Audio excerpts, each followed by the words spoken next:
ഇങ്ങനെയൊരു വരി നമ്മൾ സാധാരണ വൈദികരെ കുറിച്ച് കേൾക്കാറുണ്ട്. ദൈവത്തിൻ്റെ മുൻപിൽ ദൈവജനം നടത്തുന്ന നിലവിളിക്കുള്ള ഉത്തരമാണ് ഒരു വൈദികൻ.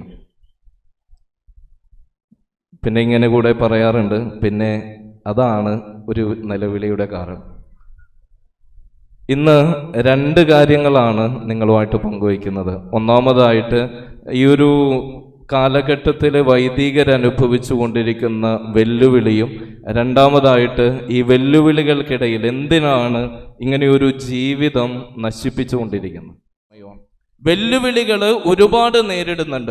സ്വജനത്തിൻ്റെ പക്ഷത്ത് നിന്ന് ഫൗസ്റ്റീനായിക്ക് വെളിപാട് കൊടുക്കുമ്പോൾ ഈശോ പറയുന്ന ഏറ്റവും പ്രധാനപ്പെട്ട ഒരു കാര്യം, നീ ജനങ്ങളോട് പറയണം, പുരോഹിതന്മാർക്ക് വേണ്ടി നിങ്ങൾ പ്രാർത്ഥിക്കണം. കാരണം സ്വർഗത്ത് നിന്ന് എന്നെ ഭൂമിയിൽ എത്തിക്കാൻ കഴിയുന്നത് അവർക്ക് മാത്രമാണ്.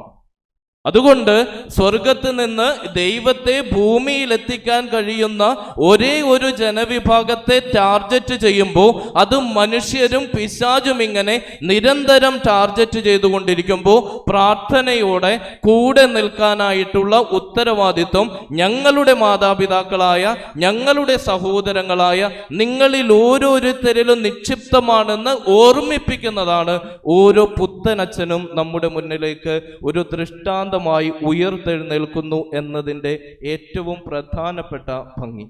ഇന്ന് ഈ ഒരു അൾത്താരയിൽ ഈ അച്ഛന്മാര് നമ്മുടെ മുന്നിൽ ഇങ്ങനെ നിൽക്കുമ്പോൾ അവര് കടന്നു വന്ന വഴികളിൽ, അവര് രാത്രികളിൽ ഒഴുക്കിയ കണ്ണുനീര്, അവര് കർത്താവിൻ്റെ മുൻപിൽ മുട്ടുകുത്തി അതിൻ്റെ വേദന നിറഞ്ഞ ഓർമ്മകൾ, അതൊക്കെ നമ്മുടെ ജീവിതത്തിലേക്ക് നൽകുന്നത് ഈ ഒരു കാര്യം തന്നെയാണ്. അവരോട് ചേർന്ന് നിൽക്കാൻ, അവർക്ക് വേണ്ടി പ്രാർത്ഥിക്കാൻ, അവരെ മാറ്റി നിർത്താതെ അവരുടെ വേദനകളിലും അവരുടെ സങ്കടങ്ങളിലൊക്കെ അവരോട് കൂടെ നിൽക്കാനായിട്ടുള്ള ഉത്തരവാദിത്വം പ്രാർത്ഥനയിലൂടെയെങ്കിലും നമ്മളിലേക്ക് ഓരോരുത്തരിലേക്കും ഈശോ എന്ന് വെച്ച് നീട്ടുന്നുണ്ട്. നിങ്ങൾ പുരോഹിതർക്ക് വേണ്ടി പ്രാർത്ഥിക്കണം. കാരണം സ്വർഗം തുറന്ന് ദൈവത്തെ ഭൂമിയിലെത്തിക്കാൻ അവർക്ക് മാത്രമേ കഴിയൂ. കുറച്ച് നാളുകൾക്ക് മുന്നേ ഒരു അച്ഛൻ വന്ന് പങ്കുവച്ചൊരു സങ്കടം ഇങ്ങനെയാണ്. അച്ഛൻ ഇടവകയിലെ യുവാക്കളെ ഒന്ന് ഒരുമിച്ച് കൂട്ടാനായിട്ടൊക്കെ ശ്രമിക്കുന്നുണ്ട്. ആ കൂട്ടത്തിലൊരു പെൺകുട്ടി, അവളൊരിത്തിരി ഉടായ്പൊക്കെ ഉള്ളതാണ്. അപ്പോൾ അവളെ അങ്ങനെ വീട്ടുകാർ പുറത്തേക്കൊന്നും വിടില്ല. പക്ഷേ കൊച്ചച്ഛൻ ഇങ്ങനെ ആവർത്തിച്ച് പറയുന്നത് കൊണ്ട്, അച്ഛൻ്റെ നിർബന്ധം കൊണ്ട് മാത്രം അവളിങ്ങനെ പള്ളിയിലെ യൂത്തിൻ്റെ പരിപാടികൾക്കൊക്കെ ഇങ്ങനെ പതിയെ വിടാൻ തുടങ്ങി. ഒരു കുട്ടികൾ ചെയ്യുന്നൊരു കാര്യമാണ്, പേര് മാറ്റി സേവ് ചെയ്യും.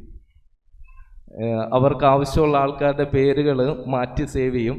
അപ്പോൾ ഈ പെൺകുട്ടി അവളുടെ കാമുകൻ്റെ പേരായിട്ട് സേവ് ചെയ്തിരിക്കുന്നത് ഈ കൊച്ചച്ഛൻ്റെ പേരാണ്.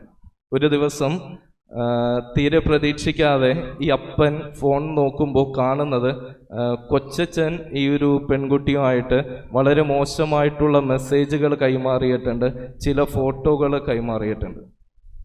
എന്നിട്ട് ഈ അപ്പൻ ചെയ്യുന്നൊരു കാര്യം, നേരെ പള്ളിമേടയിലേക്ക് പോയി കൊച്ചച്ഛനെ ഒന്ന് ഫ്രീ ആകുന്നത് വരെ കാത്തിരുന്നിട്ട് കൊച്ചച്ഛൻ്റെ മുറിയിലേക്ക് കയറിയിട്ട് അച്ഛൻ്റെ മുഖത്തടിച്ച് അച്ഛൻ്റെ ഫോൺ വലിച്ച് നിലത്തെറിഞ്ഞുടച്ചിട്ട് ഈ മനുഷ്യൻ വീട്ടിലേക്ക് ഇറങ്ങിപ്പോയി. വൈകുന്നേരം ആകുമ്പോൾ കലി തീരാതെ വീണ്ടും മദ്യപിക്കാനായിട്ട് ആരംഭിച്ചു. എന്നിട്ട് ഒരു പ്രാവശ്യം കൂടെ അച്ഛനെ പോയി കാണണമെന്നുള്ള ധാരണയിലാണ്. വീടിൻ്റെ പൂമുഖത്തിരുന്ന് അച്ഛനെ തെറി പറഞ്ഞ്, അച്ഛൻ്റെ മാതാപിതാക്കളെ തെറി പറഞ്ഞ് ഈ മനുഷ്യൻ മദ്യപിച്ചുകൊണ്ടിരിക്കുമ്പോൾ ദേഷ്യം സഹിക്കാൻ പറ്റാതാകുന്ന സമയത്ത് വീണ്ടും മകളുടെ ഫോൺ എടുത്തുകൊണ്ടുവന്ന് അതിൽ സേവ് ചെയ്തിരിക്കുന്ന നമ്പറിലേക്ക് വീണ്ടും വിളിക്കുന്ന സമയത്ത് ആദ്യത്തെ ഒരു ശ്രമമാണത്. ഇതുവരെ അതങ്ങനെ ഒന്ന് ഓഡിറ്റ് ചെയ്യണമെന്ന് പോലും തോന്നിയിട്ടില്ല. അതിങ്ങനെ വിളിച്ചു നോക്കുമ്പോൾ തീരെ പരിചയമില്ലാത്തൊരു സംസാരമാണ് അപ്പുറത്ത് നിന്ന് കേൾക്കുന്നത്. ഈ മനുഷ്യന് കാര്യം മനസ്സിലായി. മകളെ വിളിച്ച് ചോദിക്കുമ്പോൾ അവൾ പറയുന്നുണ്ട്, വീട്ടിൽ പിടിക്കാതിരിക്കാൻ കൊച്ചച്ഛൻ്റെ പേരാണ് അതിൽ സേവ് ചെയ്തിട്ടുള്ളത്. ഈ മനുഷ്യൻ പറയുന്നൊരു കാര്യമുണ്ട്, അച്ഛാ ഞാൻ ഈ അച്ഛൻ്റെ അടുക്കലേക്ക് ഓടിച്ചെന്നിട്ട് അച്ഛൻ്റെ അടുക്കൽ ചെന്ന് നിന്ന് അച്ഛൻ്റെ കാല് പിടിച്ച് മാപ്പ് പറഞ്ഞിട്ടാണ് ഇപ്പോൾ അച്ഛൻ്റെ മുമ്പിൽ വന്ന് നിൽക്കുന്നത്. ഈ കൊച്ചച്ഛൻ വരുമ്പോൾ ഈ അച്ഛൻ പറയുന്നൊരു കാര്യമുണ്ട്, എനിക്ക് ആ ചേട്ടനോട് പറയണമെന്നുണ്ട്, ഞാനല്ല എന്ന് പറയണമെന്നുണ്ട്. പക്ഷേ ഒരു വാക്കുപോലും കേൾക്കാനായിട്ട് ആ മനുഷ്യൻ ഇടതന്നില്ല, ഒരു വാക്കുപോലും പറയാനായിട്ട് ഇടതന്നില്ല. എന്നിട്ട് കൊച്ചച്ഛൻ ചേർത്ത് വയ്ക്കുന്നൊരു വാക്കുണ്ട്, അച്ഛാ നമ്മളൊക്കെ അച്ഛന്മാരായതുകൊണ്ടാണോ, നമ്മളെയൊക്കെ തല്ലിയാൽ ആരും ചോദിക്കില്ല എന്നുള്ളത് കൊണ്ടാണോ ആളുകൾ ഇങ്ങനെ പെരുമാറുന്നു? പുത്തനച്ഛനായിട്ട് തൈലത്തിൻ്റെ മണം ഒരു 2 വർഷത്തെ പഴക്കം മാത്രമുള്ള ഒരു വൈദികൻ്റെ ഒരു ചോദ്യമാണ്. നമ്മൾ അച്ഛന്മാരായതുകൊണ്ടാണോ, നമ്മളോടൊക്കെ ഇങ്ങനെയൊക്കെ പെരുമാറിയാൽ ആരും ചോദിക്കില്ല എന്നുള്ളത് കൊണ്ടാണോ നമ്മളോട് ഇങ്ങനെ പെരുമാറുന്നത്? കുറേ നാളുകൾക്ക് മുന്നേ ഒരു സീനിയറായിട്ടുള്ള വൈദികൻ ഷെയർ ചെയ്തൊരു കാര്യമുണ്ട്.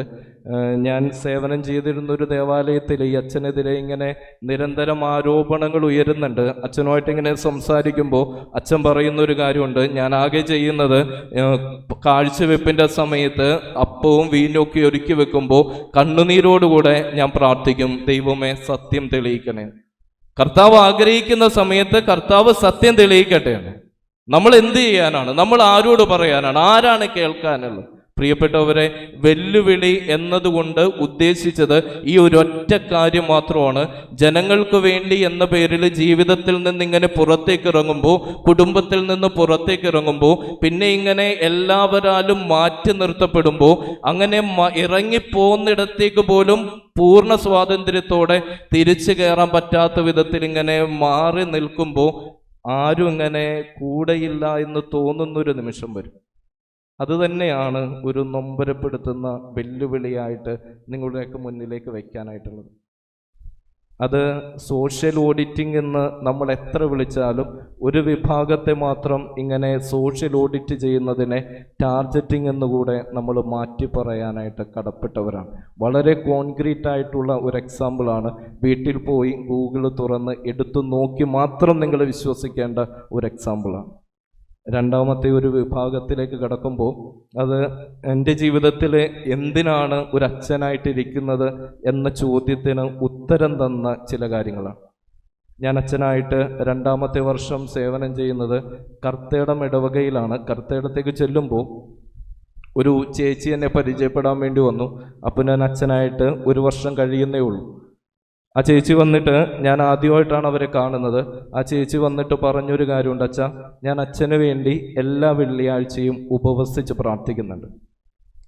ഞാൻ സംശയത്തോടെയാണ് ആ ചേച്ചി നോക്കുന്നത്. അപ്പോൾ ചേച്ചി പറഞ്ഞൊരു കാര്യമുണ്ട്, അച്ഛൻ്റെയൊക്കെ പട്ടം നടക്കുന്നതിന് മുന്നേ ഞങ്ങൾ കുടുംബമായിട്ട് ഒരു ധ്യാനത്തിന് പോയി.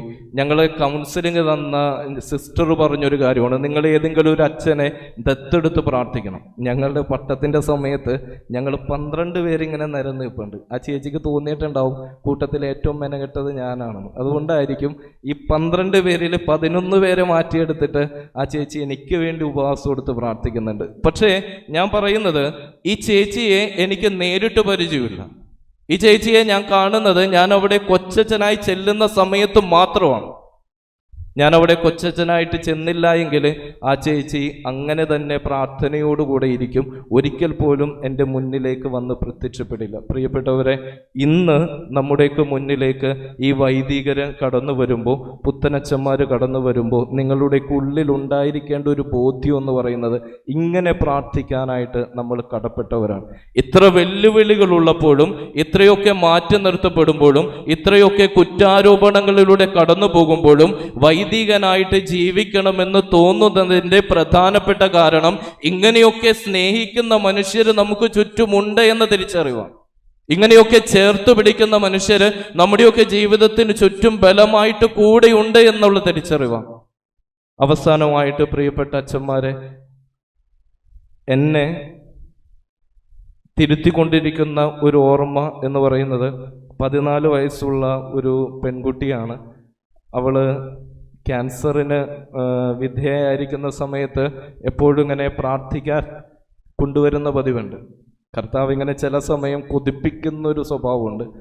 ഈ പെൺകുട്ടിയെ കീമോതെറാപ്പിയൊക്കെ കഴിഞ്ഞ് രോഗം മൂർച്ഛിക്കുന്ന സമയത്താണ് പ്രാർത്ഥനയൊക്കെ നടക്കുന്നത്. പക്ഷേ ആ സമയത്ത് അതിങ്ങനെ കുറയുന്നതായിട്ടൊക്കെ തോന്നുന്നുണ്ട്. അവരും വളരെ വിശ്വാസത്തോടുകൂടെ ഈ കുഞ്ഞിന് വേണ്ടി പ്രാർത്ഥിക്കുന്നുണ്ട്. പെട്ടെന്നൊരു സുപ്രഭാതത്തിൽ രോഗം മൂർച്ഛിച്ചു എന്നറിയുന്നു. ആശുപത്രിയിൽ ചെല്ലുമ്പോൾ വീണ്ടും ഓപ്പറേഷൻ വേണമെന്നറിയുന്നു. ട്രീറ്റ്മെൻറ്റുകളെല്ലാം പുനരാരംഭിക്കണമെന്നറിയുന്നു. അതൊക്കെ ഇങ്ങനെ ചെയ്തുകൊണ്ടിരിക്കുന്നതിനിടക്കാണ് ഈ പെൺകുട്ടി പെട്ടെന്നിങ്ങനെ മരിച്ചു പോകുന്നത്. പിന്നെ ഫ്യൂണറലിനൊക്കെ ചെല്ലുമ്പോൾ നിങ്ങൾ കരയുമ്പോൾ ചിലപ്പോൾ പരിചയമുള്ള അച്ഛന്മാരൊക്കെ വന്നു കഴിഞ്ഞാൽ അച്ഛന്മാരുടെ പേര് പറഞ്ഞൊക്കെ കരയും. അതൊക്കെ കേട്ടിങ്ങനെ വീണ്ടും പ്രാർത്ഥന ചൊല്ലി നിൽക്കുന്ന ഞങ്ങളുടെ ഗതികേട്. അതുകൊണ്ട് ഫ്യൂണറലിന് മുമ്പ് തന്നെ ഈ കൊച്ചിനെ ഒന്ന് പോയി കാണാം. ഫ്യൂണറലിന് പോകുന്നില്ല എന്നാണ് തീരുമാനിച്ചേക്കുന്നത്. ഒരു 11 മണിയൊക്കെ ആകുമ്പോൾ ഇവരുടെ വീട്ടിലേക്ക് ചെന്ന് കയറുന്ന സമയത്ത് എല്ലാവരും പന്തലിടുന്നതിൻ്റെ തിരക്കിലൊക്കെയാണ്. അമ്മയും അപ്പനും ഏറ്റവും അടുത്ത ബന്ധുക്കളൊക്കെ ഈ പെട്ടിയുടെ അരികിലിരുന്ന് വലിയ വായിൽ നിലവിളിക്കുന്നുണ്ട്. നമ്മളിങ്ങനെ അടുത്തേക്ക് ചെല്ലുമ്പോൾ പ്രാർത്ഥന തുടങ്ങാനായിട്ട് അമ്മയൊക്കെ പിടിച്ചിങ്ങനെ മിണ്ടാതിരിയെന്നൊക്കെ പറഞ്ഞ ആളുകൾ വായൊക്കെ പൊത്തിപ്പിടിച്ച് മിണ്ടാതെ നിർത്തുന്നുണ്ട്. പ്രാർത്ഥന കഴിഞ്ഞിട്ട് ഇവരിങ്ങനെ ഒച്ചയിൽ കരഞ്ഞുകൊണ്ടിരിക്കുമ്പോൾ ഒന്നും ചെയ്യാനില്ലാത്തതുകൊണ്ട് മാത്രം പതിയെ ചെന്നിട്ട് ശവമഞ്ചത്തിൽ കിടക്കുന്ന കുട്ടിയുടെ നെറ്റിയിൽ ഒരു ഉമ്മ കൊടുക്കുന്നുണ്ട്. ഉമ്മ കൊടുത്തു കഴിയുമ്പോൾ ഈ അമ്മയുടെ കരച്ചിലിനിടയിൽ അമ്മ പറയുന്നൊരു കാര്യം ഇങ്ങനെയാണ്: എൻ്റെ മോൾക്കിനി ഇതിലും വലിയ എന്ത് വേണം? ഈശോയുടെ രക്തം കുടിക്കുന്ന ചുണ്ടുകൊണ്ട് അവൾക്കൊരു ഉമ്മ കിട്ടിയില്ലേ? എൻ്റെ മോൾക്കിനി ഇതിലും വലുതെന്തു വേണം? ഈശോയുടെ രക്തം കുടിക്കുന്ന ചുണ്ടുകൊണ്ട് അവൾക്കൊരു മുത്തം കിട്ടിയില്ലേ? ചുണ്ട് ഈശോയുടെ രക്തം കുടിക്കുന്നതാണ്. നാവ് ഈശോയുടെ വചനം പറയുന്നതാണ്. ശരീരം ഈശോയുടെ തിരുശരീരം എടുത്ത് ഇതെൻ്റെ ശരീരമാണ് എന്ന് പറയുന്നതാണ് എന്നൊരു ഓർമ്മപ്പെടുത്തൽ മാത്രം നിങ്ങളുടെ മുന്നിലേക്ക് വെച്ചിട്ട് നിങ്ങൾക്ക് വേണ്ടിയുള്ള ആശംസകൾ ഒരിക്കൽ കൂടെ ആവർത്തിക്കുകയാണ്.